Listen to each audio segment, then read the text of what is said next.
Hermanos, bienvenidos una vez más a nuestro devocional de este día martes. ¿Cuántos no hemos ayunado en alguna ocasión? El ayuno existe en muchas religiones, por ejemplo, el ayuno musulmán durante el Ramadán o la mejor conocida como la Cuaresma católica. En ocasiones se ha utilizado también el ayuno como arma política de protesta, conocido también como huelga de hambre. Uno de los ejemplos más famosos fue Mahatma Gandhi, que dedicó más de 30 años a hacer una cruzada pacífica a favor de la independencia de su país, la India. Su familia y su cultura hindú alimentaron su pasión por el ayuno como arma política. A todo esto hay que añadir a personas que practican algún tipo de ayuno por los beneficios que puede tener para su salud o sencillamente por motivaciones estéticas. En tiempos antiguos, la práctica del ayuno estaba muy extendida entre los judíos a nivel nacional. La religión judía solo tenía un día de ayuno obligatorio. Era el día de la expiación. Era el día en que la nación entera confesaba sus pecados. Pero para muchos judíos el ayuno era una práctica regular que tenía gran reconocimiento social. Era como un indicador que servía para medir su espiritualidad. Recordemos las palabras del fariseo en el templo y cómo se enorgullecía delante de Dios de que ayunaba no solamente un día, sino 2 días a la semana. Y también la práctica de mudar sus rostros para mostrar a los hombres que ayunaban, nos dice Mateo capítulo 6.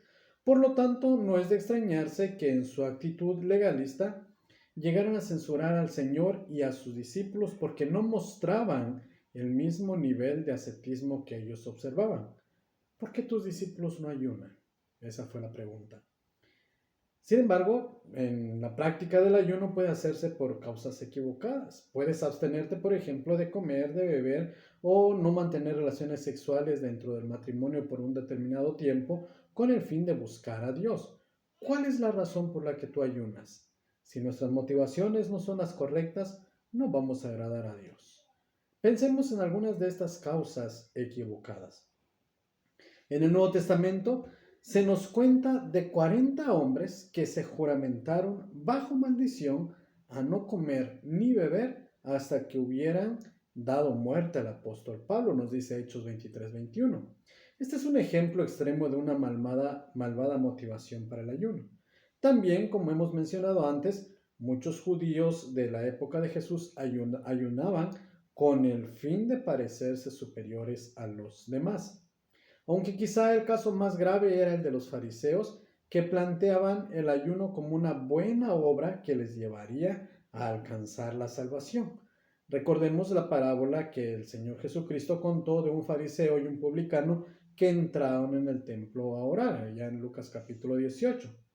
Mientras que el publicano sentía vergüenza por sus pecados y no se atrevía a levantar sus ojos al cielo, el fariseo fue adelante para explicar las buenas obras que él hacía y por las que se creía merecedor de ser justificado. Notemos que una de esas buenas obras de las que presumía el fariseo era el ayuno que practicaba 2 veces por semana. Quedaba claro que él pensaba que podría salvarse por sus buenas obras, aunque el Señor dejó claro en aquella ocasión, como en todas las demás, que eso no iba a ser así. Y contra todo pronóstico él afirmó que quien salió del templo justificado fue el publicano. Entonces, ¿por qué ayunar? Llegados hasta este punto debemos preguntarnos cuáles serían las razones por las que debemos ayunar. La Biblia en sus páginas nos ofrece varias razones. Primero, en ocasiones tenía que ver con la negación y humillación de uno mismo como expresión de arrepentimiento. Nehemías reunió al pueblo en ayuno y cilicio y estando de pie confesaron sus pecados, nos dice Nehemías 9. Daniel buscó a Dios en oración y ruego, con ayuno y cilicio y ceniza. Oró al Señor su Dios e hizo confesión de los pecados de su pueblo, Daniel capítulo 9.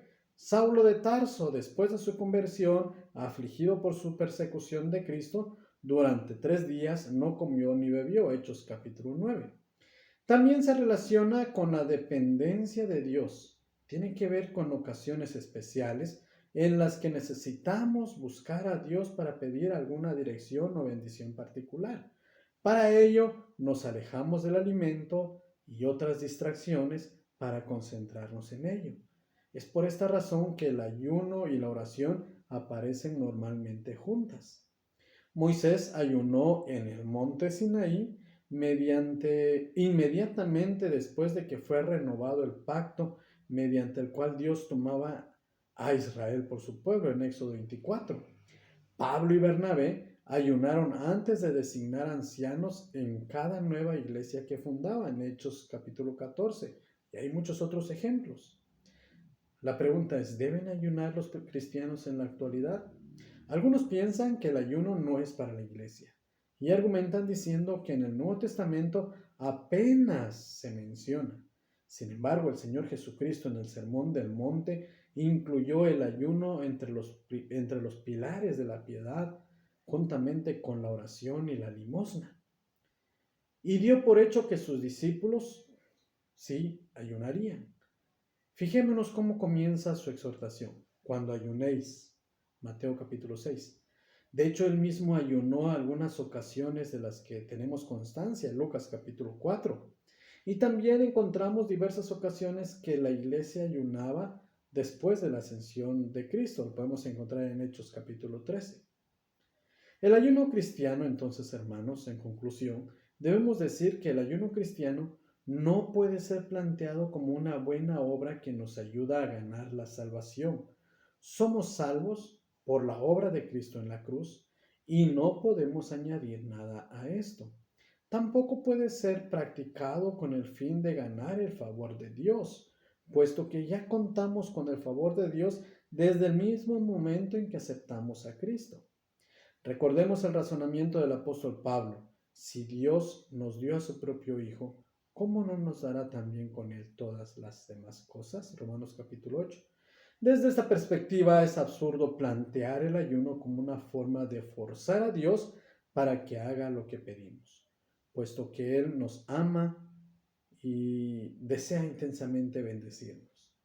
Pero como hemos visto, la iglesia debe ayunar en este tiempo como una expresión de su anhelo por estar con Dios. Desea la consumación final del reino de Dios. En este sentido, podríamos decir que el ayuno cristiano es el hambre de la plenitud de Dios.